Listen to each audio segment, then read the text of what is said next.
சர்வ வல்லமையுள்ள எங்கள் ஆண்டவரே, இந்த வருஷம் தொடங்கி 2 மாதம் நீர் எங்களை நடத்தி கொண்டு வந்திருக்கிறீர் ஆண்டவரே. உள்ள கையிலே வைத்து பாதுகாத்திருக்கிறீரப்பா. இந்த வருஷத்தை தொடங்கின எத்தனையோ பேர் இப்பொழுது இல்லை ஆண்டவரே.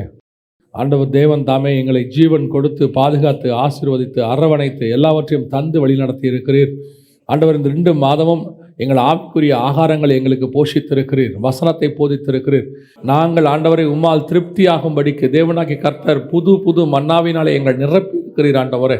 ஆண்டவரே, வந்த ஒவ்வொருத்தரோடு கர்த்தர் கூட இருப்பதாக. இந்த மாதம் முழுவதும் நீர் அவருக்கு வைத்திருக்கிற எல்லா ஆவிக்குரிய உலக பிரகாரமான ஆசீர்வாதங்களை சுதந்திரித்துக் கொள்ள கர்த்தர் கிருபை தருவீராக. வேதத்தை வாசிக்கும் போது மகத்துவமான காரியங்கள் வெளிப்படட்டும், ஜெபிக்கும் போது தரிசனங்கள் வெளிப்படட்டும். தேவன் மகத்துவமான காரியங்களை ஆண்டவரே எங்கள் பிள்ளைகளுக்கு தரும்படி நாங்கள் ஜெபிக்கிறோம் ஆண்டவரே. முதியோர் சொப்பனங்களை காண்பார் என்று சொன்னீரே ஆண்டவரே. வாலிபர்கள் தீர்க்க தரிசனங்கள் உரைப்பார் என்று சொன்னீரே. எங்கள் சபை அப்படிப்பட்ட ஆவிக்குரிய வளர்ச்சியிலே வளர கர்த்தர் கிருபை தருவீராக. சிறு பிள்ளைகள் முதல் கொண்டு பெரியவர்கள் வரைக்கும் உம்மால் நடத்தப்படுவார்களாக. கர்த்தருக்குள் வளர்க்கப்பட்டிருப்பார்களாக. எங்கள் பிள்ளைகள் ஒளிவ மர கன்றுகள் போல இருப்பார்களாக.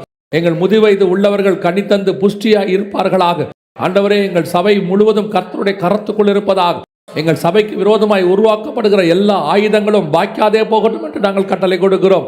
கர்த்தருடைய கரம் கூட இருந்து முன்னும் பின்னுமாக இருந்து பாதுகாத்து ஆசீர்வதித்து அரவணைத்துக் கொள்வீராக அப்பா. கர்த்தரை பொறுப்பெடுத்துக் கொள்ளும் மகிமையுள்ள கரத்தில் தாழ்த்துகிறோம். கர்த்தர் எங்களோடு கூட பேசுவீராக, இடைபெடுவீராக. எங்கள் ஆண்டவர் இயேசு கிறிஸ்துவின் நாமத்தில் பிதாவே.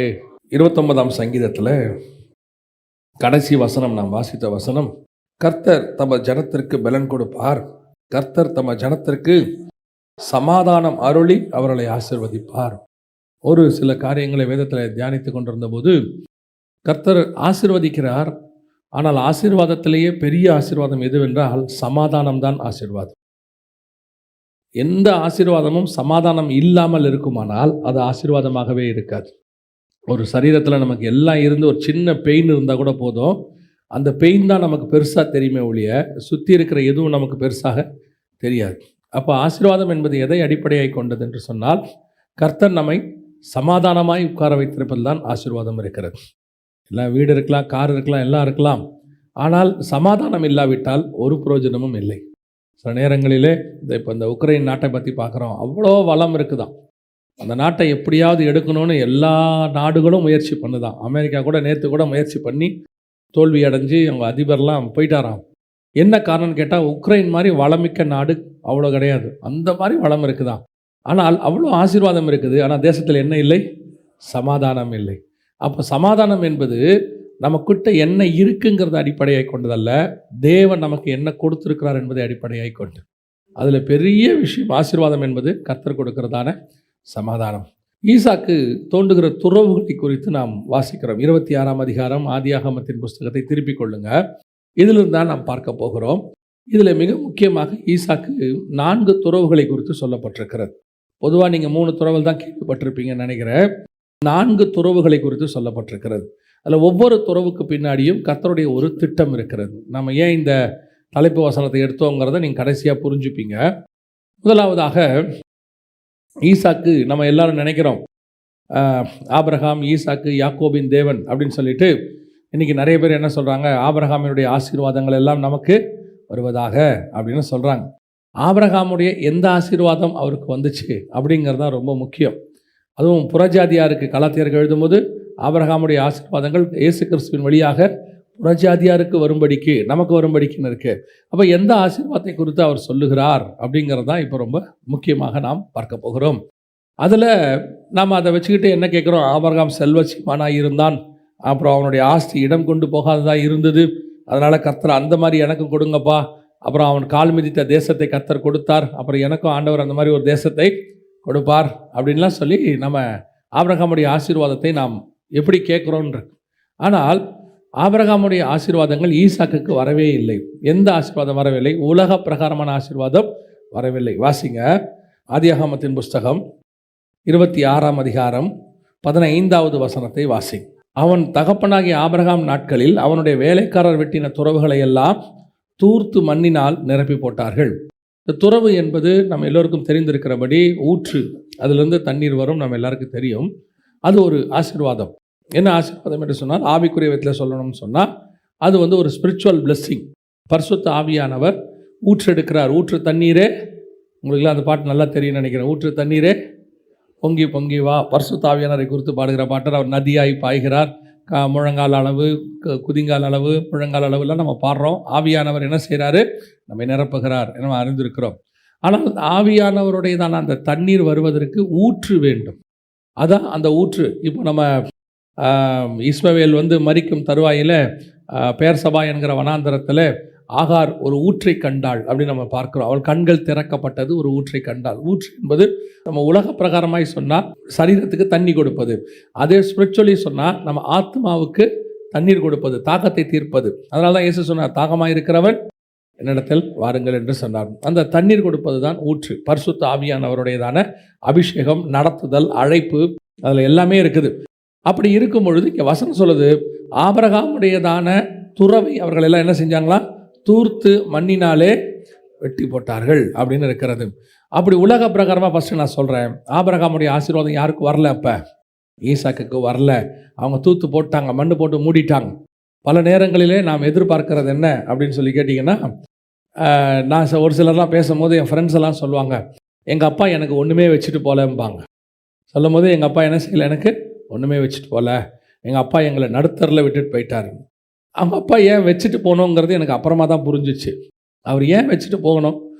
அவர் இவங்களுக்கு என்ன வளர்க்கணுமோ, சாப்பாடு கொடுக்கணுமோ, ட்ரெஸ்ஸு கொடுக்கணுமோ எல்லாம் கொடுத்துட்டார். வச்சுட்டு போக வேண்டியதில் என்ன இருக்குது? இப்போ நீங்கள் இந்த இடத்துல பாருங்கள், ஆபிரகாமுடைய ஆசீர்வாதம் யாருக்கு வரல? ஆபிரகாம் வச்சுட்டு தான் போனார், ஆனால் வரல, தூர்த்து போட்டாங்க, போயிடுச்சு. இப்போ ஈசாக்குடைய ஆசீர்வாதம் யாக்கோபுக்கு வந்துச்சான்னு பாருங்கள், வரல. யாக்கோபு ஓடிட்டார். எங்கே ஓடிட்டார்? சிரியா தேசத்துக்கு ஓடிட்டார். இப்போ சரி, யாக்கோபுடைய ஆசீர்வாதம் யோசேப்புக்கு வந்துச்சான்னு பாருங்கள், வரல. யோசேப்பு எகிப்துக்கு ஓடிட்டார். அப்படின்னா என்ன அர்த்தம்? பல நேரத்தில் நம்ம என்ன எதிர்பார்க்குறோம்? எங்கள் அப்பா எனக்கு ஏதாவது வைக்கணும், எங்கள் அப்பா எனக்கு எதாவது கொடுக்கணும், அதுதான் அவருடைய கடமை அப்படிலாம் இல்லை. அவர் எதற்கு பயன்பட்டார்னா, உங்களை இந்த பூமியில் கொண்டு வந்து நீங்கள் காலூன்றி நிற்கிற வரைக்கும் உங்களுக்கு பாதுகாப்பாக தேவன் கொடுத்தது தான் யார்? உங்கள் பெற்றோர். அது மட்டுமல்ல, அவர்களுக்குள் இருக்கிற ஒரு ஆவிக்குரிய ஆசீர்வாதம் ஒன்று இருக்குது, அதுதான் உங்கள் மேலே வரும். இப்போ ஆபிரகாமுக்கு ஒரு ஆசீர்வாதம் இருந்துச்சு, உன் சந்ததி வானத்து நட்சத்திரத்தை போல் இருக்கும், கடற்கரை மணலை போல் இருக்கும். அது ரெண்டு சந்ததி. ஒன்று ஸ்பிரிச்சுவல், வானத்துக்குரியது, இன்னொன்று பூமிக்குரியது. ஒன்று நியாயப்பிரமாணம், இன்னொன்று சுயாதீன பிரமாணம். வானத்துக்குரியவர்கள் ஆகாய மண்டலத்தின் நட்சத்திரங்களைப் போல இருப்பார்கள். அந்த 2 சந்ததியை உருவாக்குறதுக்கு தான் ஆபிரகாம். அதில் ஒன்று ஈசாக்.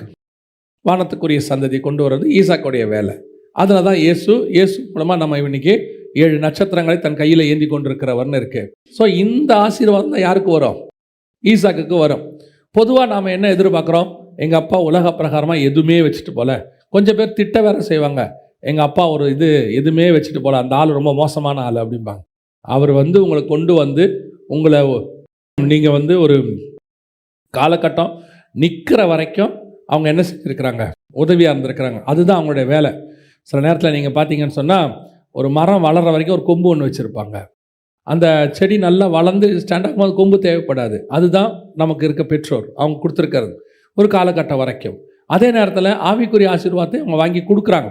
உங்கள் தகப்பன் நீதிமானாக இருந்தால் அந்த ஆசீர்வாதம் உங்கள் பிள்ளைகள் மேல் வரும். நீங்கள் நீதிமானாக இருந்தால் உங்கள் ஆசீர்வாதம் உங்கள் பிள்ளைகள் மேல் வரும்.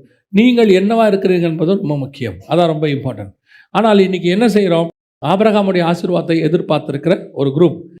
கொடுக்கக்கூடாதுன்னு அல்ல, திருப்பியும் சொல்கிறேன், நீங்கள் உங்கள் பிள்ளைகளுக்கு கொடுக்கக்கூடாதுன்னு நான் சொல்லலை, எதிர்பார்க்கக்கூடாதுன்னு நான் சொல்கிறேன். அதுதான் எனக்கு ஆசீர்வாதம், எங்கள் அப்பா வைக்கலை, எங்கள் அம்மா கொடுக்கல, இல்லை. அது ஒரு நாள் தூர்த்து போடப்பட வாய்ப்பு இருக்கிறது. உங்கள் கையிலிருந்து எடுத்து போடப்படுவதற்கு வாய்ப்பு இருக்குது. அந்த ஆசீர்வாதம் உங்கள் கையை விட்டு போயிடும். இதை கொஞ்சம் ஸ்பிரிச்சுவலாகவும் நான் சொல்கிறேன். சில நேரத்தில் ஊழியத்தின் பாதையில் நான் பார்க்கும் பொழுது ஊழியத்துக்கு அடுத்த தலைமுறைக்கு வராங்க.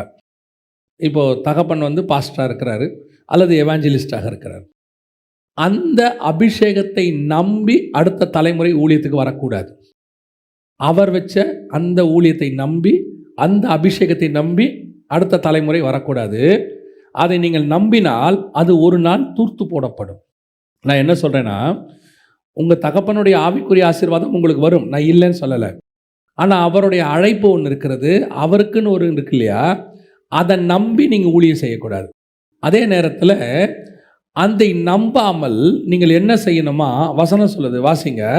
ஆதியாகமத்தின் புத்தகம் 26ஆம் அதிகாரம் 17வது வசனம் வாசி. அப்பொழுது ஈசாக்கு அவ்விடம் விட்டு புறப்பட்டு. இதுதான் ரொம்ப இம்பார்ட்டன்ட். இப்போ அவங்க தூர்த்து போட்டாங்க. ஈசாக்கு என்ன செய்யலையா, அந்த துறவை கொடுங்கன்னு சண்டை போட்டு அதே இடத்துல தான் நான் திருப்பி தோண்டுவேன், அது எங்கள் அப்பாவுது கொடுங்க அப்படின்னு சொல்லி அவன் என்ன செய்யல, கோபல. வசனம் சொல்றது அவ்விடம் விட்டு புறப்பட்டு, ஜஸ்ட் செட் அசைட், அந்த இடத்த விட்டு அவன் நகர்ந்துட்டான். அதை விட்டு அவன் கொஞ்சம் ஓரமாக போயிட்டான். என்னப்பா, எங்கள் அப்பா தான் நீங்கள் எடுத்தீங்க, எங்கள் அப்பாவை தான் நீங்கள் எடுக்க முடியும், என்னதை நீங்கள் எடுக்க முடியாது. உங்களுக்கு நான் சொல்கிறது புரியுதா? பல நேரங்களில், முதலாவது நான் உங்களுக்கு சொல்கிறேன், பல நேரங்களில் உங்கள் தகப்பன் வைத்துட்டு போன உலக ஆசீர்வாதமும் சரி, உங்கள் தகப்பன் வைத்துட்டு போனதான சில ஆவிக்குரியதான உலக பிரகாரமான காரியங்கள் சொல்கிறேன், திருப்பியும் சொல்கிறேன், உங்கள் தகப்பன் அபிஷேகம் அதோடைய ஆவிக்குரிய ஆசீர்வாதம் உங்களுக்கு வரும். அவர் நீதிமானாக இருந்தால் அது அப்படியே வரும். நான் அதை பற்றி சொல்லவே இல்லை. நான் சொல்கிறது, அவருடைய ஊழியத்தை நம்பி, அவருடைய ஆவிக்குரிய வாழ்க்கையை நம்பி நீங்கள் வாழக்கூடாது. அது நடத்தும், அது பார்த்துக்கும், அவர் வச்சுட்டு போயிருக்கிறார், அவர் பண்ணுவார். நான் எப்பவும் சொல்கிறேன், அது அல்ல. அது ஒரு நாள் தூர்த்து போடப்பட்டால் நீங்கள் சோர்ந்து போவீர்கள். இதை நம்பித்தானே இருந்தோம். எத்தனையோ ஊழியம் 2ஆம் தலைமுறையில் காணாமல் போய்விட்டது, 2ஆம் தலைமுறை இல்லாமல் போய்விட்டது. சில நேரங்களிலே அப்படிப்பட்ட ஊற்றுகள் மண் போட்டு மூடப்படும். கர்த்தரே மூடுவார். ஏன்? நாம் என்ன பண்ணிடுவோம், தகப்பனுடைய ஊத்தை நம்பி இருக்கிறதுனால நாம் தோண்டணுங்கிறத யோசிக்கவே மாட்டோம். ஏன்னா we are satisfied with that. அதிலே நம்ம திருப்தி அடைஞ்சிடுவோம், அதில் உட்காந்துருவோம். இப்போ உலகம் என்ன சொல்கிறேன், உலகத்தை பொறுத்த வரைக்கும் அப்பாவது பையனுக்கு, பையன் அவங்க பேரனுக்கு, பேரனது கொள்ளு பேரந்து, தலைமுறையாய் அதை செய்வது என்பது உலக பிரகாரமான ஆசீர்வாதம். அதுதான் ஆரோனின் முறைமை, அதுதான் நியாயப்பிரமாணம். ஆனால் சுயாதீன முறைமை அது அல்ல. எனக்கு வேறு ஆசீர்வாதம் இருக்கிறது, என் சந்ததிக்கு வேறு ஆசீர்வாதம் இருக்கிறது. ஆனால் கர்த்தர் ஆவிக்குரிய ஆசீர்வாதத்தை கொடுத்துட்டார். அது வாக்கு தத்தம். உன் பிள்ளைகள் கர்த்தருக்குள் வளர்க்கப்பட்டிருப்பார்கள். உதாரணத்துக்கு சொல்கிறேன், இப்போ நீங்கள் பாஸ்டராக இருக்கீங்கன்னு வச்சுக்கோங்க.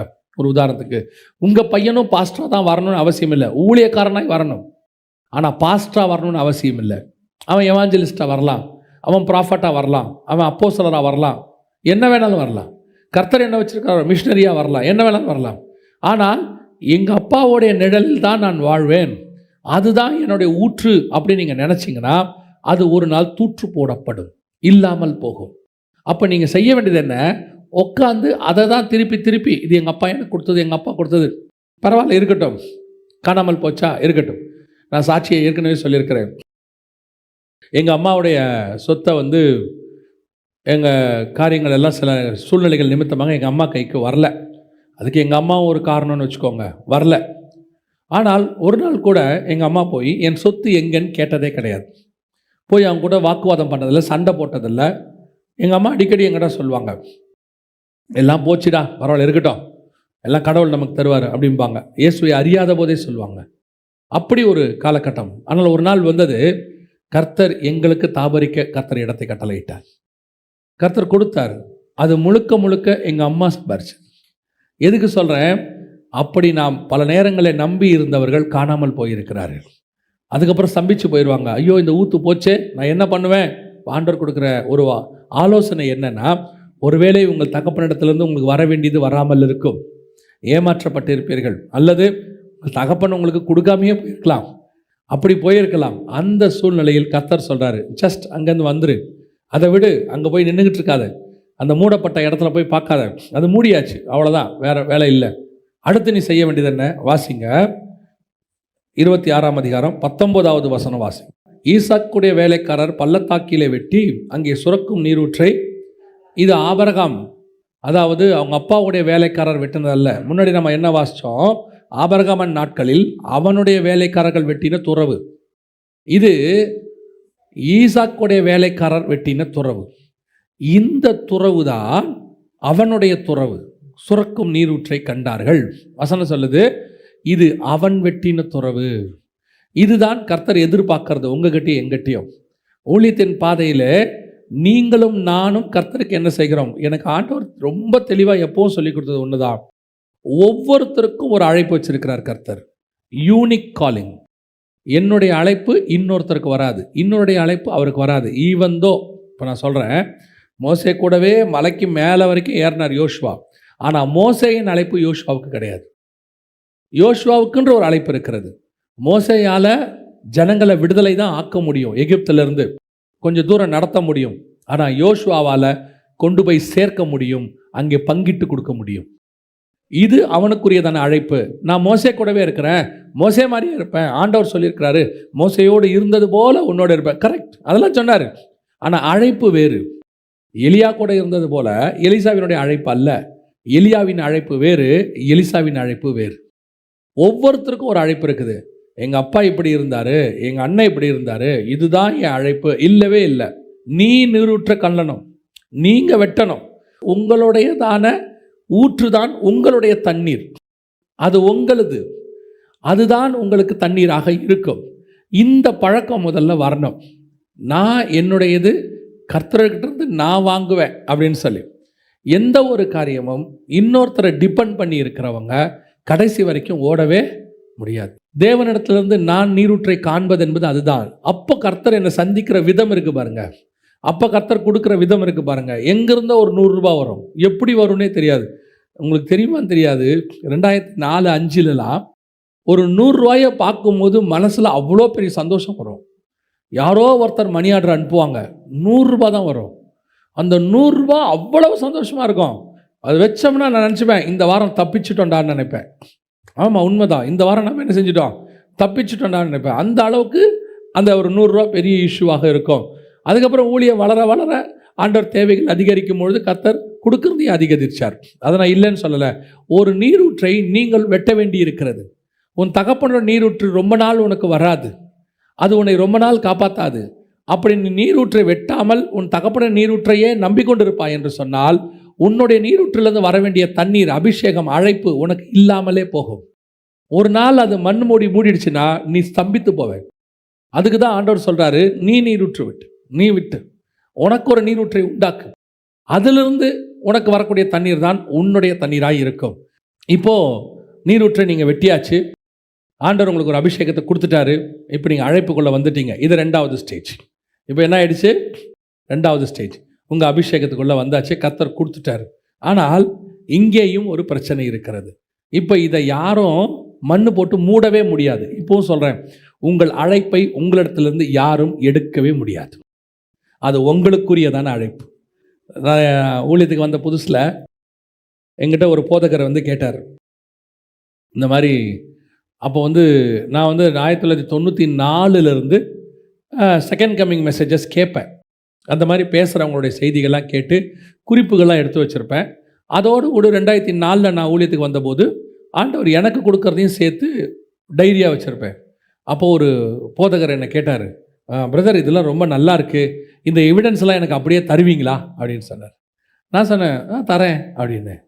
அப்போ என் ஃப்ரெண்ட் கேட்டான், ஏண்டா 14 வருஷமாக நீ இதை சேர்த்துருக்கிற, 94 2006 வரைக்கும் சேர்த்துருக்கிற, இந்த 10-12 வருஷத்துக்கு மேலே நீ சேர்த்ததை ஒரே நாளில் எடுத்து கொடுக்குறேன்னு சொல்கிறிய அப்படின்னு. நான் எப்பவும் சொல்லுவேன், இப்போவும் கொடுப்பேன். இப்போவும் பவர் பாயிண்ட் யாராவது கேட்டாங்கன்னா கொடுத்துருவேன். எனக்கு பிரச்சனையே இல்லை. ஏன் தெரியுமா, நான் என்ன தான் பவர் பாயிண்ட் கொடுத்தாலும் என் அழைப்பை நான் தான் செய்ய முடியும், அதை வேறு யாராலையும் செய்ய முடியாது. இதை நான் பெருமையாக சொல்லலை, நீங்கள் அதை அப்படி எடுத்துக்காதீங்க. அவர்களுக்கு ஒரு அழைப்பு இருக்குது, அதை அவங்க தான் செய்ய முடியும், என்னால் செய்ய முடியாது. ஒவ்வொருத்தருக்கும் ஒரு அழைப்பு இருக்குது, அது அவங்கவுங்க நீரூற்று, அதை அவங்க தான் செய்ய முடியும். எதுக்கு சொல்கிறேன், என்னுடைய நீரூற்று நான் தான் பண்ணோம், அது இன்னொருத்தருடைய நீரூற்று, நான் போய் இறங்கி ஒன்றும் செய்ய முடியாது. அவர்களுக்குரியதான அழைப்பில் அவர்கள் ஓடணும், அதுதான் அவர்களுக்கு ஆசீர்வாதமாக இருக்கும். இப்போ இதை மண்ணை போட்டு மூட முடியாது. என்ன செய்ய முடியாது, ஆனால் இன்னொன்று செய்யலாம். என்ன செய்கிறாங்க பாருங்க, வாசிங்க 19-20 வாசிங்க. ஈசாக்குடைய வேலைக்காரர் பள்ளத்தாக்கிலே வெட்டி அங்கே சுரக்கும் நீரூற்றைக் கண்டார்கள். கேராரூர் மேய்ப்பர் இந்த தண்ணீர் தங்களுடையது என்று சொல்லி ஈசாக்குடைய மேய்ப்பருடனே வாக்குவாதம் பண்ணினார்கள். அவர்கள் தன்னோடே வாக்குவாதம் பண்ணினபடியால் அந்த துறவுக்கு ஏசேக்கு என்று பெயரிட்டான். வேறொரு துறவை வெட்டினார்கள், அதை குறித்தும் வாக்குவாதம் பண்ணினார்கள். ஆகையால் அதற்கு சித்னா என்று பெயரிட்டான். இப்போ நீங்கள் நல்ல துறவை வெட்டிட்டீங்க, தண்ணி நல்லா வருது. இப்போ இந்த துறவை மூட முடியாது, இந்த அபிஷேகத்தை என்ன செய்ய முடியாது, எடுக்க முடியாது. ஆனால் ஒன்று செய்யலாம், என்னதுன்னு சொல்லி அவங்க என்ன செய்யலாம், வாக்குவாதம் பண்ணலாம். பல நேரங்களில் சில சபைகளில் நான் பார்த்துருக்கிறேன், அந்த ஊழியத்தை நல்லா கட்டி எழுப்புவாங்க, எழுப்பி நல்லா வந்துக்கிட்டு இருக்கும்போது டக்குன்னு அதை அவங்க கிட்டேருந்து வாங்கிடுவாங்க. வாங்கிட்டு நீங்கள் வெளியே போயிடுங்கன்னு சொல்லுவாங்க. நான் இந்த மாதிரி நிறைய பேரை பார்த்துருக்குறேன். உங்கள் ஊழியத்தினுடைய அபிஷேகத்தை எடுக்க முடியாது, உங்களுடையதான நீரூற்றை என்னது என்று சொல்லி என்ன செய்ய முடியும்? வாக்குவாதம் பண்ண முடியும். நீ இது எந்து, நாங்கள் எடுத்துப்போம். அது 2வது தடவையும் வெட்டுறான், 2வது தடவையும் சொல்கிறாங்க, வாக்குவாதம் பண்ணினார்கள், தங்களது என்று சொன்னார்கள். இப்போ ஈசாக் பார்க்குறான், என்னடா இவனுங்க அப்பாவதையும் எடுத்துட்டானுங்க, சரி இல்லை போச்சு, பிரச்சனை இல்லை, இது என்னதாச்சே, இது எனக்குரியதாச்சே, இப்போ வாக்குவாதம் பண்ணுறார்கள். ஆனால் இவன் என்ன பண்ண தெரியுமா? வாக்குவாதம் பண்ணவில்லை. ஈசாக்கு வாக்குவாதம் பண்ணான்னு அங்கே இல்லை. அவர்கள் தான் என்ன பண்ணாங்க? அவங்க வேலைக்காரோட வாக்குவாதம் பண்ணுறாங்க. இது எந்து, நான் எடுத்துப்பேன் எல்லாம் சொல்கிறாங்க. இப்போ ஈசாக்கு என்ன செய்யணும் தெரியுமா? 22வது வசனம் வாசிங்க. அவ்விடம் விட்டு பெயர்ந்து, இப்போ பாருங்க, இப்போவும் அவன் என்ன செய்கிற வார்த்தை என்ன தெரியுமா? ஜஸ்ட் சமாதானத்தோடு கூட வச்சுக்கோன்ட்டு போயிட்டான். வச்சுக்கோ. சில நேரங்களில் சில காரியங்களை விட்டு கொடுக்கும் பொழுது நம்ம விட்டு கொடுக்கறதுக்கு யோசிப்போம். நம்மளது உண்மைதான், 100% நம்மக்கிட்ட தான் என்ன இருக்குது? அதிகாரம் இருக்குது, எல்லாம் இருக்குது. அப்பாவதை எடுத்துக்கிட்டாங்க, நியாயம், அது நம்மளது இல்லை. சில நேரங்களில் நம்மளதே எடுத்துப்பாங்க. நமக்குரிய உரிமை, நமக்குன்னு இருக்கிறது, நம்ம சம்பாரிச்சது அல்லது நம்ம கட்டினது, அந்த மாதிரி சிச்சுவேஷன்ஸ் வரும். அந்த நேரத்தில் திடீர்னு வந்து பண்ணுவாங்க. இப்போ நம்ம என்ன செய்வோம் தெரியுமா? அதுக்கு ஒரு வழக்கு போட்டு, வாது போட்டு, அதை பண்ணி இதை பண்ணி. பவுல் சொல்கிறாரு, எவ்விதத்திலும் வழக்காடுவது எனக்கு ஏற்றதல்ல. ஈசாக்கு செய்கிறான், என்னடா பண்ண போகிறீங்க? இப்போ 2 நீரூற்று நாங்களே எடுத்துப்போம். எடுத்துக்கிட்டா அப்படா, எடுத்துகிட்டு போயிட்டாரு. இப்போ என்ன பண்ண போகிற? 1 வெட்டினா எடுத்துக்கிட்டான், இன்னொன்று எடுத்துக்கோ, பிரச்சனை இல்லை. அப்படி விட்டு கொடுக்க முடியுமானா? இன்னைக்கு இருக்கிறவங்கள அப்படி விட்டு கொடுக்குற மனப்பான்மம் 100% இல்லை. அவங்க சொல்கிறது சட்டப்படி சரி, ப்ராக்டிக்கலி சரி, எல்லாம் சரி, ஸ்பிரிச்சுவலி சரி அல்ல. ஸ்பிரிச்சுவலி இப்போவும் சொல்கிறேன், நீங்கள் 100 துறவை வெட்டலாம், தண்ணி வரும். அவன் ஏன் உங்கள் துறவை எடுக்கிறான் தெரியுமா? அவன் ஒரு துறவை வெட்டினா கூட தண்ணி வராது. அவனுக்கு இதை வச்சுக்கிட்டு தான் பொழப்பு நடத்தணும்னு நினைக்கிறான். இந்த ஊழியத்தில் தான் அவன் வளரணும்னு நினைக்கிறான். நம்மளை வச்சு தான் அவன் மேலே வரணும்னு நினைக்கிறான். நாம் அவனை வச்சு மேலே வந்தவங்கள, கர்த்தரை வச்சு மேலே வந்தவங்க. நம்ம ஏணி ஏறிக்கிட்டே இருப்போம், எவனும் தடுக்கவே முடியாது. அந்த நேரத்தில் கொஞ்சம் எடுப்பாங்க. அந்த நேரத்தில் நம்மகிட்ட என்ன செய்வாங்க? கொஞ்சம் எடுப்பாங்க. அதுக்கு நீங்கள் என்ன செய்யக்கூடாது? உட்காந்து வாக்குவாதம் பண்ணி, அவங்ககிட்ட சண்டை போட்டு, அவங்ககிட்ட வந்து நீங்கள் அப்புறம் கேஸ் போட்டு, அதை பண்ணி இதை பண்ணி. நான் அப்படி பார்த்துருக்கேன். சிலருடைய ஊழியமெல்லாம் 15 வருஷம் கேஸ்லேயே போகுது, 20 வருஷம் கேஸ்லேயே போகுது. நீங்கள் சொல்லி பாருங்கள், வச்சுக்கோன்னு சொல்லி பாருங்கள். அவ்வளோதானப்பா, நீ வச்சுக்கோப்பா அப்படின்னு சொல்லி பாருங்கள். கர்த்தர் உங்களை அப்படியே பல மடங்கு ஆசீர்வதிப்பார். அதுக்கப்புறம் கர்த்தர் உங்களை வேறு மாதிரி கொண்டு போவார். நீங்கள் செய்ய வேண்டியது ஒன்றே ஒன்று தான். கர்த்தர் மேல் பாரத்தை வச்சுட்டு, என்ன இது எடுத்துக்கிறியா, எடுத்துகிட்டு போன்னு விடுங்க.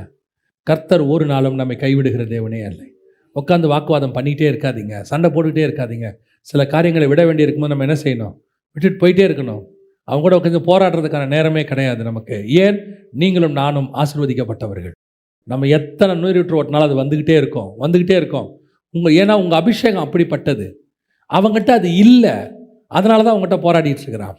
சில நேரத்தில் வந்து சில பாலியங்கிச்சோ ஐயா, கொரியாவில் பாஸ்டர், அவரை பற்றி ஒரு சம்பவம் படித்தேன். அவரை பற்றி சொன்னாங்க. அவர் என்னன்னு கேட்டால், அவர் சர்ச்சிலேருந்து யாராவது போனால் அவர் வந்து சண்டை போட மாட்டார். அவர் சர்ச்சில் உங்களுக்கு தெரியும் எத்தனை லட்சம் பேர் இருந்தாங்கள்ல. ஆரம்பத்தில் சொல்கிறார், ஆரம்பத்தில் அவர் சபையிலேருந்து யாராவது ஒரு ஆத்மாவை கூட்டிகிட்டு போயிட்டா அவர் வருத்தப்பட மாட்டார். கூட்டிகிட்டு போன பாஸ்டருக்கு ஃபோன் பண்ணி, அவங்க எங்கள் சர்ச்சுக்கு இத்தனை வருஷமாக வந்தாங்க, அவங்க வந்து இந்த மாதிரி ஒரு ஆவிக்குரிய ஸ்டாண்டர்டில் இருக்காங்க, பத்திரமா பார்த்துக்கோங்க, அவங்க வீட்டில் இந்த மாதிரி பொருளாதார பிரச்சனை இருக்குது, அதையும் பார்த்துக்கோங்க, எல்லாம் அவங்கள பற்றி டீட்டெயில்ஸ் கொடுத்துருவாராம். ஒரு நாள் கூட அவர் ஆத்மாக்காக என்ன பண்ணது இல்லையாம்மா? வாக்குவாதம் பண்ணி சண்டை போட்டதே இல்லையாம்மா. அதை என்ன காரணம் அப்படின்னு கேட்டிங்கன்னா, சரி அவருக்கு இப்படி எடுத்துகிட்டு போனால் தான் ஆத்மா எடுத்துகிட்டு போயிடும், எனக்கு அப்படி அல்ல. ஆடுகள் ஈன பண்ண முடியாதவன் தான் ஆடுகளை திருடி கொண்டு போவான். என்னால் ஆடுகளை ஈன பண்ண முடியும், என் ஆடுகள்லாம் குட்டி போடுன்ற நம்பிக்கை இருக்கிறவன் ஆடை திருடவே மாட்டான் ஒரு நாள். உங்களுக்கும் எனக்கும் கர்த்தர் அப்படி அபிஷேகத்தை கொடுத்துருக்கிறார். நீங்களும் நானும் நீரூற்றை தோண்டி எடுக்கிறவர்கள், இன்னொருத்தருடைய நீரூற்றை கொண்டு போய் எடுக்கிறவர்கள் அல்ல. சில நேரங்களில் நம்முடைய நீரூற்றை நாம் விட வேண்டி இருக்கும். கவலைப்படாதுங்க, அதை பற்றிலாம் யோசிக்காதீங்க. ஓகே ரைட் ஃபைன்னு சொல்லுங்கள், எடுத்துகிட்டு போறியா போயிட்டே இருன்னு சொல்லுங்கள். ஒரு நாளும் நீங்கள் நானும் குறைவுபடவே மாட்டோம். ஒரு இடத்துல நடந்த சம்பவம், ஒரு சகோதரனுக்கு நடந்த சம்பவம். அவர் பிஸ்னஸில் இருந்தார். பிஸ்னஸில் இருந்தபோது ஒரு நஷ்டம் வந்துச்சு. இந்த பிஸ்னஸில் ஒரு டாக்டிஸ் இருக்குது. லாபம் வரும்போது எல்லோரும் சந்தோஷமாக பிரிச்சுப்பாங்க. லாபம் வரும்போது. நஷ்டம் வரும்போது யாராவது ஒருத்தர் தலையில் அதை கட்டுவாங்க. அதான் அவங்களுடைய இயல்பு. ஒருத்தர் தலையில் கட்டிட்டு போயிடுவாங்க. அப்போ இவர் தான் அதுக்கெல்லாம் ஹெட்டு மாதிரி இருந்தார். உடனே நஷ்டத்தை இவர் மேலே போட்டாங்க.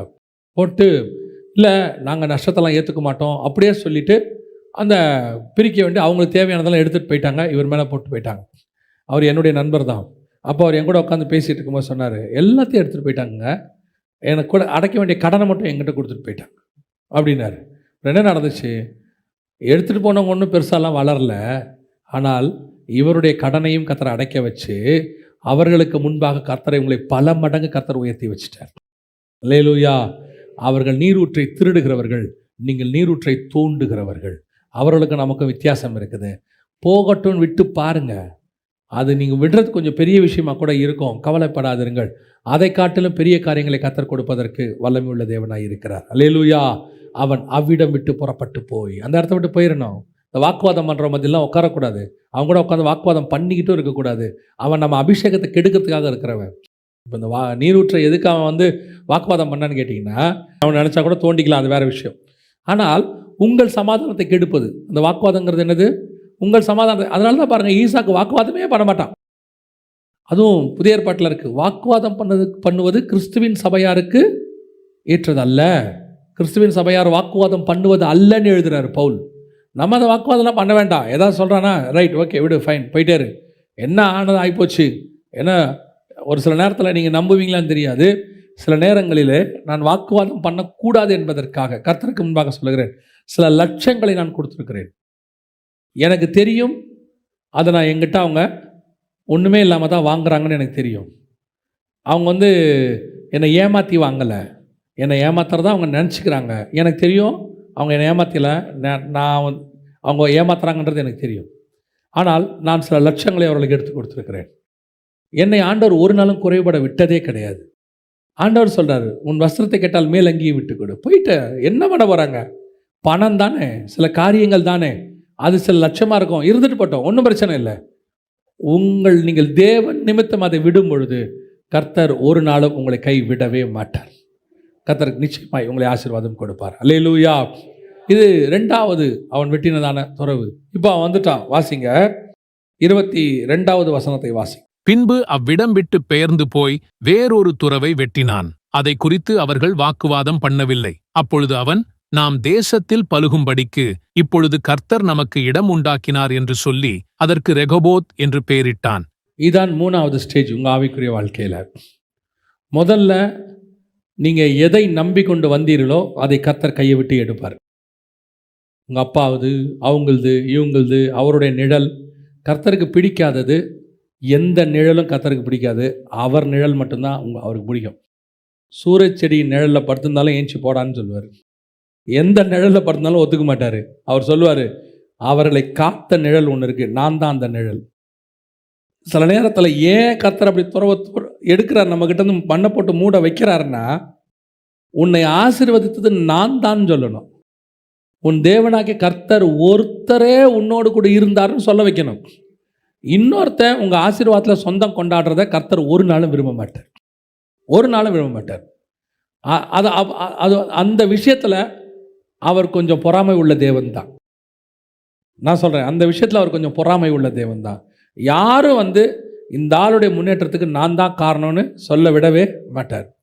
எதுக்கு சொல்ல வரேன்னா, என்னை உயர்த்தினேன் என்று ஒருத்தரையும் கர்த்தர் சொல்ல வைக்கிறது இல்லை. அது உங்களுக்கும் பொருந்தும். யாருடைய துறவும் உங்கள் துறவாக இருக்காது. சில நேரத்தில் நீங்கள் சம்பாதிச்சதை கூட எடுத்துகிட்டு போயிடுவாங்க, உங்கள் கையிலிருந்து பிடிங்கிட்டு போயிடுவாங்க. அல்லது மற்ற அண்ணன் தம்பிங்களில் உங்களை மட்டும் ஏமாற்றிடுவாங்க. சில நேரங்களில் உங்கள் கையிலிருந்து கூட போகும். ஆனால் கணக்கு வைத்திருக்கிற கர்த்தர் ஒருத்தர் இருக்கிறார். ஒரு நாள் உங்களுக்கு இடம் உண்டாக்குவார். ஒரு நாள் உங்களுக்கு இடம் உண்டாக்குவார். வசனம் சொல்லுது, அப்பொழுது அவன், நாம் தேசத்தில் பெருகும்படி இப்பொழுது கர்த்தர் நமக்கு இடம் உண்டாக்கினார் என்று சொல்லி ரெகோபோத் என்று பெயரிட்டார். இப்போ ஆசீர்வாதம் வந்துடுச்சு. ஆனால் நல்லா கவனிச்சு கொடுங்க, இன்னும் அபிமெலேக்கு கூட தான் இருக்கிறார். இன்னும் என்ன இருக்குது? கூட தான் இருக்கிறான், சுற்றி தான் இருக்கிறான். அவன் வாக்குவாதம் பண்ணலை, ஆனால் அங்கே தான் இருக்கிறான். நம்மளை சுற்றி சத்துருக்கள் ஒரு காலத்தில் போராடினது உண்மை. ஆனால் சுற்றி சத்துருக்கள் இப்பொழுதும் இருக்கிறார்கள். என்ன வெயிட் பண்ணிக்கிட்டே இருப்பாங்க. வெயிட் பண்ணிக்கிட்டே இருப்பாங்க. இப்போ வாக்குவாதம் பண்ண மாட்டாங்க. இப்போ என் துறவை கொடுன்னு கேட்க மாட்டாங்க. அப்பா துறவை போட்டு மூட மாட்டாங்க. இப்போ நீங்கள் ஆசீர்வாதம் ஆயிட்டீங்க. ஆனால் ரொம்ப கேர்ஃபுல்லாக இருக்கணும். உங்களை சுற்றிலும் சத்துருக்கள் வெயிட் பண்ணிக்கிட்டே இருப்பாங்க. ஊழியத்தின் பாதையிலும் சரி, ஆவிக்குரிய வாழ்க்கையிலும் சரி, நீங்கள் சத்துருக்கள் இல்லாத காலகட்டம் என்று ஒன்று வருகிற வரைக்கும், வசனம் சொல்லுது, தாவீதை சுற்றிலும் கர்த்தர் என்ன பண்ணியிருந்தாரா? சத்துருக்களை விலக்கி அமைதலாக்கி இருந்தார்னு இருக்கோம். அப்படி ஒரு காலகட்டம் வருகிற வரைக்கும் உங்களை சுற்றிலும் சத்துருக்கள் இருப்பார்கள். இப்போ ஆசீர்வாதம் வந்துருச்சு, அதுதான் நான் உங்களுக்கு சொன்னேன். ஆசீர்வாதம் வந்துருச்சு, ஆனால் சத்ரு இருப்பான். சத்ரு இருந்துகிட்டே இருப்பான். சில நேரங்களில் பாருங்கள், இப்போ ஈசாக்கு எப்படி இருக்கும்? ஈசாக்கே எடுத்துக்கோங்க. ஈசாக்கு எப்படி இருக்கும் தெரியுமா? துறவை வெட்டிட்டோம், வரல, ஆனால் எப்போ வருவாங்கன்னு தெரியாது. கேர்ஃபுல்லாக இருக்கணும் அப்படின்னு ஒரு ஐடியா மனசில் இருந்துகிட்டே இருக்கும்ல. இது ஒரு விதமான டென்ஷன். ஆசீர்வாதமும் இருக்கிறது, அதே நேரத்தில் என்ன இருக்குது? டென்ஷனும் இருக்குது. சரியாயிடுமா? இவனுங்க பிரச்சனை பண்ண மாட்டாங்களா? என்னைக்கு பிரச்சனை பண்ணுவானுங்க? எப்போ இது திருப்பி மண்ணை போட்டு மூடுவாங்களோ? ஆனால் இவர் அங்கேயே தான் குடியிருக்கிறாரு. இப்போ வாக்குவாதம் மட்டும்தான் பண்ணலை, ஆசீர்வாதம் வந்துடுச்சு. ஏற்கனவே ஈசாக்கு ஆசீர்வதிக்கப்பட்டான் தான் இவன் மேலே அவங்களுக்குலாம் என்ன இருக்குது? பொறாமை இருக்குது. அந்த 26ஆம் அதிகாரத்தில் 13வது வசன வாசி.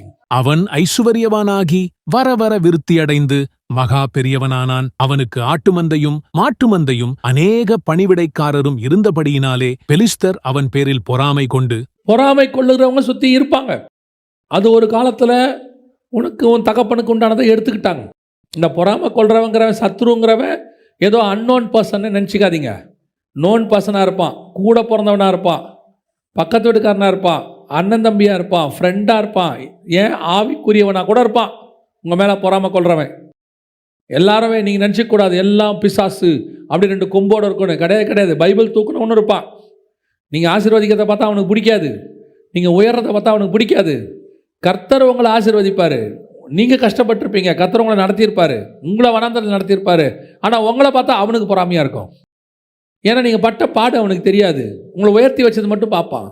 உடனே அவனுக்கு பொறாமை. ஈசாக்கு பஞ்சத்தின் தேசத்தில் விதை விதைத்தான், சும்மா ஆசீர்வதிக்கல கர்த்தர் அவனை. ஒரு ட்ரை லேண்டில் விதை விதைக்கணும், எவ்வளோ கஷ்டம். இப்போ ஆசீர்வதிச்ச உடனே பொறாமை வந்துருச்சு. ஒரு குரூப் பொறாமப்பட்டு, ஓ அப்படி இப்படி, ஓகே ரைட் ஃபைன். இப்போ அடுத்து தூத்து போட்டாங்க, வாக்குவாதம் பண்ணாங்க, எல்லாத்தையும் சமாளிக்கிறான். போதும்பா விடுன்னு. இப்போ என்ன ஆயிடுச்சு? பொறாமப்படுற கூட்டம் சுற்றி இருக்கு, ஆனால் என்ன பிரச்சனை பண்ணாமல் இருக்கு, ஆனால் ஆசீர்வாதம் இருக்கு. இப்போ ரெகோபத்து வந்துருச்சு, 100 மடங்கு ரெகோபத்து வந்துருச்சு.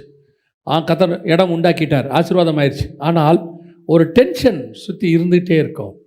எப்போ வருவாங்களோ, என்ன நடக்குமோ, ஏது நடக்குமோ. ஆனால் வசனம் சொல்லுது, இந்த ஆசீர்வாதத்தோடு கூட அவனுடையதான ஆசீர்வாதம் முடிவுக்கு வரவில்லை. இந்த இடத்துல பாருங்க, கர்த்தர் அவனை ஆசீர்வதிச்சதுனால அவன் போனான், அந்த துறவை வெட்டினா, பலுகி பெருகுனா, எல்லாம் இருக்குது. இது 3வது துறவு. ஆனால் 4வது ஒரு துறவு இருக்குது, அதுதான் இருக்கிறதே ரொம்ப இம்பார்ட்டண்ட். வாசிங்க, ஆதியாகமத்தின் புஸ்தகம் 26ஆம் அதிகாரம் 23வது வசனம் வாசிங்க. அங்கிருந்தவன் எங்கே போயிட்டான்? பெயர் சபாவுக்கு போனான். 32 வாசிங்க. அந்நாளில்தானே ஈசாக்கின் வேலைக்காரர் வந்து தாங்கள் துறவு வெட்டின செய்தியை அவனுக்கு அறிவித்து தண்ணீர் கண்டோம் என்றார்கள். இப்போ 4வது துறவு இதுதான், பெயர் சபா. அதுக்கு வசனம் சொல்றதுக்கு அதுக்கு சேபா என்று பெயரிட்டான். ஆகையால் அந்த ஊரின் பெயர் இந்நாள் வரைக்கும் பெயர் சபா எனப்படுகிறது. 4வது துறவு சேபா. இந்த சேபா துறவுக்கும் மற்ற 3 துறவுக்கும் என்ன வித்தியாசம் அப்படின்னு கேட்டீங்கன்னு சொன்னா, 29வது வசனம் வாசி. நாங்கள் உம்மை தொடாமல் நன்மையையே உமக்குச் செய்து உம்மை சமாதானத்தோடே அனுப்பிவிட்டது போல நீரும் எங்களுக்கு தீங்கு செய்யாதபடிக்கு உம்மோடே உடன்படிக்கை பண்ணிக்கொள்ள வந்தோம். நீர் கர்த்தரால் ஆசீர்வதிக்கப்பட்டவராமே என்றார்கள். சத்துரு என்னவாயிட்டான்? சமாதானம் பண்ண வந்துட்டான். முதல் துறவு தூர்த்து போடப்பட்டது, 2வது வாக்குவாதம் பண்ணி எடுத்துக்கொள்ளப்பட்டது, 3வது எனக்கு ஆசீர்வாதம் வந்துருச்சு. இப்போ தூர்த்து போடல, என் துறவு என்கிட்ட தான் இருக்குது, ஆசீர்வாதமாக இருக்குது. ஆனால் தலைக்கு மேலே கத்தி தொங்கிட்டே இருக்குது. எப்போ பிரச்சனை வரும், எப்போ எவன் கவுப்பான், எப்போ என்ன நடக்கும், யார் நமக்கு விரோதமாக எழும்புவாங்க, இப்படி ஒரு சிச்சுவேஷன் இருந்துகிட்டே இருக்கும். கர்த்தர் தான் அனுமதிக்கிறார் அதை. ஆண்டவர் எடுத்த உடனே பெயர் சபாவை தரமாட்டார், எடுத்த உடனே இளைப்பாறுதல் தரமாட்டார். நீ முதல்ல கோலியாத்தை ஜெயிக்கணும், அதுக்கப்புறம் கொஞ்சம் கொஞ்சமாக பெலிஸ்தரை ஜெயிக்கணும், அதுக்கப்புறமா நீ சவுலை ஜெயிக்கணும், அதுக்கப்புறமா தான் உனக்கு இளைப்பாறுதல் வரும். அதான் ஆண்டவர் ராஜாவை சுற்றிலும் சத்துருக்களை விலக்கி இளைப்பாறுதலை கட்டளையிட்டிருந்தார். அதான் அதோடைய ஃபார்முலா. நம்ம என்ன விரும்புகிறோம்? எடுத்த உடனே பெயர் சபா, எடுத்த உடனே சமாதானம், எடுத்த உடனே எல்லாம் நல்லபடியாக எல்லாரும் சமாதானமாக அவங்க கூட இருக்கணும். இருக்க மாட்டாங்க, இருக்கவும் முடியாது. இருந்தால் அந்த துறவினுடைய மேன்மை உங்களுக்கு தெரியாது. இப்போ பாருங்க, இந்த 3 துறவுடைய காலத்தை அவன் கடந்து வரான். சில வருஷங்கள் ஆகியிருக்கும். ஒவ்வொன்றா ஒவ்வொரு துறவை வெட்டும் போது, ஃபஸ்ட்டு துறவை வெட்டும் போது சரி எங்கள் அப்பாவது போச்சு, ரைட், நம்ம வெட்டுறோம், இது எடுத்துக்கிட்டான், 2 வாட்டி எடுத்துக்கிட்டான். இப்போ அவனுக்கு என்ன தோணும்? என்னடா அவனுங்க வெட்டலாம் எடுக்கிறாங்க, சரி இன்னொரு தடவை ட்ரை பண்ணி பார்ப்போம். 3ஆவது தடவை அவன் என்ன நினச்சான்? சத்ரு வெட்ட இவன் பாட்டி எடுக்க என்ன பண்ணிகிட்டே இருக்கிறான், எடுத்துகிட்டே இருக்கிறான். விட்டு தொலைங்கடா. ஒரு இடத்துல உங்கள் சத்துருக்கள் உங்களை பார்த்து டயர்டாயிடுவான். என்ன பண்ணாலும் ஓடிட்டு இருக்கிறான். பவுலை என்ன பண்ண முடியும் சொல்லுங்கள்? ஊர் முழுக்க அடிக்கிறாங்க, அடித்து முடித்து செத்துட்டான்னு சொல்லி விட்டுட்டாங்க. திருப்பி எழுந்திரிச்சு போய் பிரசங்கம் பண்ணுறான். இதுக்கப்புறம் அவனை என்ன பண்ணுறது? செத்தவனை போல் ஆயிட்டாமா. இதுக்கப்புறம் அவனை அடித்து இதுக்கப்புறம் அவனை கொல்லணும், அவ்வளோதான். அது கொல்ல முடியாது, ஜீவன் அவர் கரத்தில் இருக்குது, கொல்ல முடியாது. ஒரு இடத்துல சத்துரு டயர்டாயிடுவான். இயேசுவை சோதிச்சு பார்த்தான், விரட்டி பார்த்தான். வசனம் சொல்லுது, அவரை விட்டு பிசாசு சில காலம் விலகி இருந்தார், ஓடிட்டான். ஆனால் போங்கப்பா, இவர்கிட்ட சண்டை போட்டு இவரை ஒன்றும் பண்ண முடியல. ஒரு இடத்துல வந்து இயேசுக்கிட்ட அவன் கேட்குறான், நீங்கள் எதுவும் என்ன பண்ணிடாதீங்கன்றான். இவன் முதல்ல வந்தவன் கடைசியில் என்ன சொல்கிறான்? நீங்கள் எதுவும் என்ன பாதாளத்துக்கு அனுப்பிட போகிறீங்க, இங்கே எதுக்கு வந்தீங்கன்றான். நான் வேறு வேலையாக வந்தேன்ப்பா, நீங்கள் வந்து ஓகே, என்ன எதுவும் பாதாளத்துக்கு அனுப்பிடாதீங்க. இதான் சத்ரு வந்து உங்களோட என்ன ஆகுறது? சமாதானமாகிறது. அப்படி ஒரு துறவு வரும், அப்படி ஒரு துறவு வரும். இப்போ வசனம் என்ன சொல்லுது பாருங்க, வாசிங்க. 31வது வசனம் வாசிங்க. அவர்கள் அவனிடத்திலிருந்து சமாதானத்தோடே போய்விட்டார்கள். அந்நாளில் தானே ஈசாக்கின் வேலைக்காரர் வந்து தாங்கள் துறவு வெட்டின செய்தியை அவனுக்கு அறிவித்து தண்ணீர் கண்டோம் என்றார்கள். இதுதான் பெயர் சபா, இதுதான் உண்மையான துறவு. ஆசீர்வாதம் என்பது ரெகோபத் அல்ல, ஆசீர்வாதம் என்பது பெயர் சபா.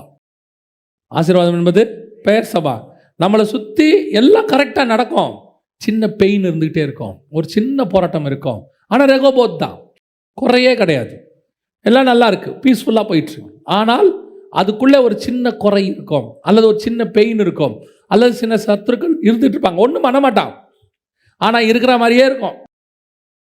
நீங்கள் நானும் வெயிட் பண்ண வேண்டியது பெயர் சபாக்கு. ரெகோபோத்தில் திருப்தியாகிற கூட்டம் ஒன்று இருக்குது. வாக்குத்தத்தம் எங்கேயாவது உங்களுக்கு பெயர் சபா கொடுத்துருக்குறாங்களா? இந்த வருட வாக்குத்தத்தம் கர்த்தர் உங்களுக்கு பெயர் சபா சொன்னாங்களா? ஆனால் ரெகோபோத் கொடுத்துருப்பாங்க. பல இடத்துல உங்களுக்கு என்ன கொடுக்குறாங்க? ரெகோபோத் கொடுக்குறாங்க. அது நடக்குது, உண்மைதான். ரெகோபோத் வாக்குத்தத்தம் நிறைவேறிடுது. சுற்றி அபிமெலேக்கு உட்காந்துட்டே இருப்பான், உருன்னு இருக்கான், ஒன்றும் பண்ணாது. நான் ஏற்கனவே சொன்ன மாதிரி தான், அது இந்த சிங்கக்கபில தானியல் இருக்கிற மாதிரி தான். அவன் இருப்பான், ஒன்றும் பண்ணாது. அந்த சிங்கத்தின் வாயை தூதன் கட்டினதை இவனும் பார்த்துட்டான். யார் பார்த்துட்டா? தானியலும் பார்த்துட்டா, சிங்கமும் கடிக்கலை. ஆனால் நைட்டு முழுக்க அந்த சிங்கத்தை பார்த்துக்கிட்டே இருக்கணும். இவன் பார்க்குறானோ இல்லையோ, சிங்கம் இவனை பார்த்துக்கிட்டே இருக்கும் இல்லையா? அவனுக்கு எப்படி இருக்கும்? டென்ஷனாக இருக்கும்.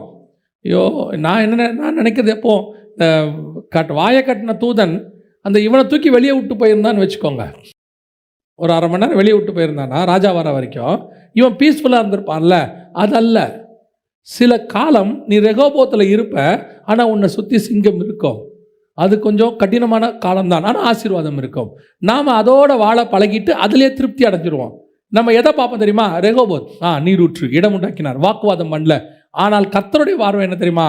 உன்னை சுற்றி உன்னோடு கூட சத்துருக்களே இல்லை, உன்னை சமாதானமாய் தாபரிக்க பண்ணுவார். இப்போ நீங்கள் அந்த வசனத்தை வாசிக்க முடிக்கலாம். 29ஆம் சங்கீதம் கடைசி வசன வாசி. கர்த்தர் தம்முடைய ஜனங்களுக்கு சமாதானம் அருளி. அப்போ ஆசீர்வாதம் என்பது என்ன? சமாதானம். சமாதானம் என்பதுதான் பெரிய ஆசீர்வாதம். சில நேரங்களில் உபத்திரவப்பட்டது உண்மை, தூர்த்து போடப்பட்டது உண்மை, நீங்கள் இழந்தது உண்மை, எடுத்துகிட்டு போனது உண்மை. ஒரு நாள் ஆசீர்வாதம் வந்துச்சு, ஆனால் சமாதானம் வந்துச்சா? சமாதானம் வருகிற வரைக்கும் தேவனோடு கூட உங்களுடைய ஐக்கியம் தொடர்ந்து கொண்டே இருக்கணும். நீரூற்றை வெட்டிக்கிட்டே இருக்கணும். ரெகோபோத்தோடு கூட நிறுத்தக்கூடாது. ஆண்டு ஆசீர்வதிச்சிட்டாரு, போதும், பிரைஸ் தி லார்ட் இல்லை. கர்த்தர் ஒரு நாள் பீஸ்ஃபுல்லாக உட்கார வைப்பார், சமாதானமாக உட்கார வைப்பார்.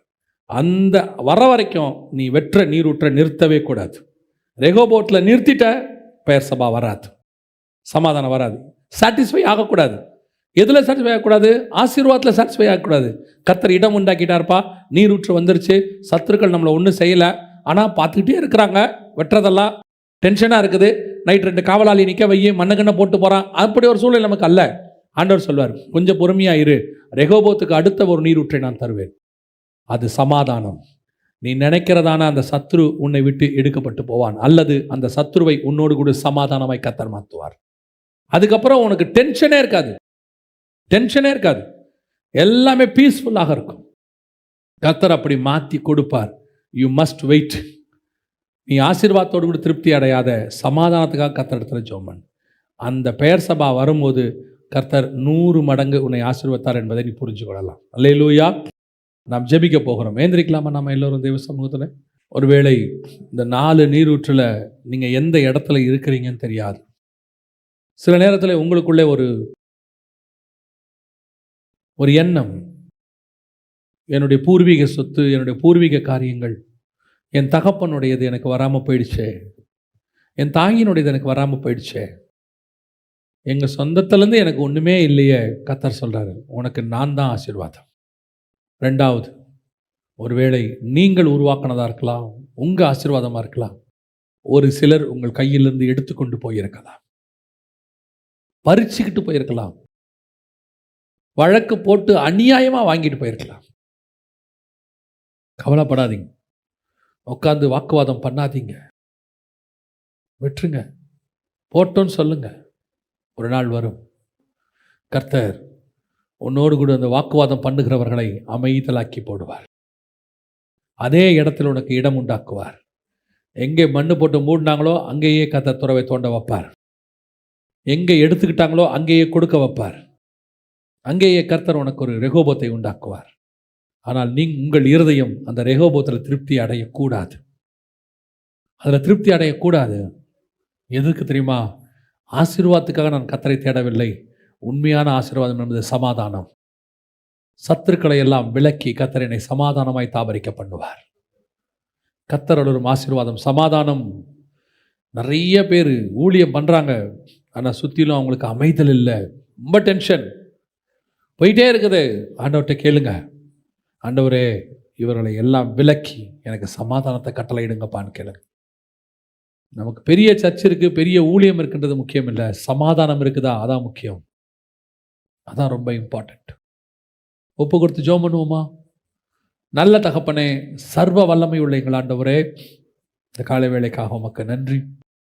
தேவனாகிய கர்த்தர், நீர் எங்களுக்கு பண்ணுகிறதான ஆசீர்வாதம் சமாதானத்துக்காய் ஸ்தோத்திரம். நாங்கள் முடிவு பரியந்தம் உம்முடைய சமாதானத்தை பெற்றுக்கொள்ள கிருபை பாராட்டும். எங்களை சுற்றிலும் எல்லாவற்றையும் விலக்கி சமாதானமாய் தாபரிக்க பண்ண போகிற தயவுக்காக உமக்கு நன்றி. கிருபையுள்ள கரத்தில் தாழ்த்துகிறோம். நீர் மாத்திரம் மகிமைப்படுவீராக. எங்கள் ஆண்டவர் இயேசு கிறிஸ்துவின் நாமத்தில் ஒப்பு கொடுத்து ஜெபிக்கிறோம் ஜீவனுள்ள நல்ல பிதாவே.